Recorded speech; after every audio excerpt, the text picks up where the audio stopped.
Hi, welcome to Maggie's Kitchen. Today I would like to share a recipe for Rasgulla. It's a classic Indian dessert, simply made from milk. It's soft, spongy and juicy. Let me quickly show you how to make them. Need 1 liter of milk, full fat preferred to have a better taste. Heat it up until boiling. In the meantime, in 1 cup of room temperature water, add 2 tablespoons of white vinegar or lemon juice. Mix well. Once the milk is boiling, turn off the heat and slowly pour in the vinegar water. Adding diluted vinegar will not give the milk a shock, also bring down the temperature. This way the cheese curd will be softer. Drain the mixture to get a curd, which is called chhena. Wash chhena immediately with cold water to remove vinegar taste. Then hang somewhere to let it drain for another hour. After 1 hour, break down the chhena with the fingers. You can feel the curd is kind of coarse, has many lumps at this time. Using back of a palm, pressing and kneading back and forth to break down each lumps.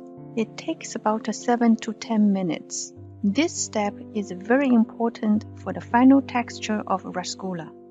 You can feel with the time, the chhena is getting smoother and less sticky, eventually rolling to a bouncy, smooth cheese ball.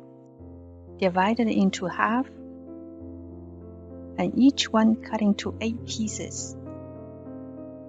And shape each piece into a little ball.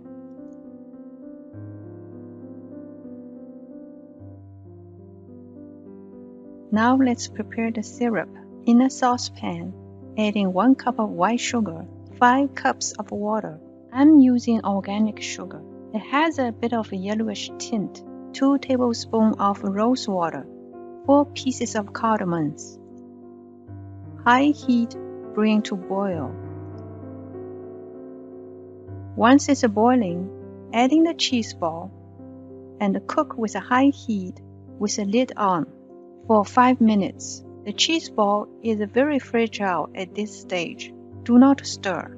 I stirred with a spatula and broke 1 ball. After 5 minutes, reduce the heat to medium-high and cook for another 5 minutes with the lid on. After that, reduce the heat to medium. Cook for another 7 to 8 minutes, uncovered. After 7 or 8 minutes cooking, turn the heat off. Let it cool down completely. Also give a time to the rasgulla to absorb syrup. Let's have a taste. It is soft, milky, spongy, and juicy. When bite into it, the aromatic syrup just explodes in your mouth. You got to try yourself to experience that. And please let me know if you have any questions. As always, thank you for watching and see you next time.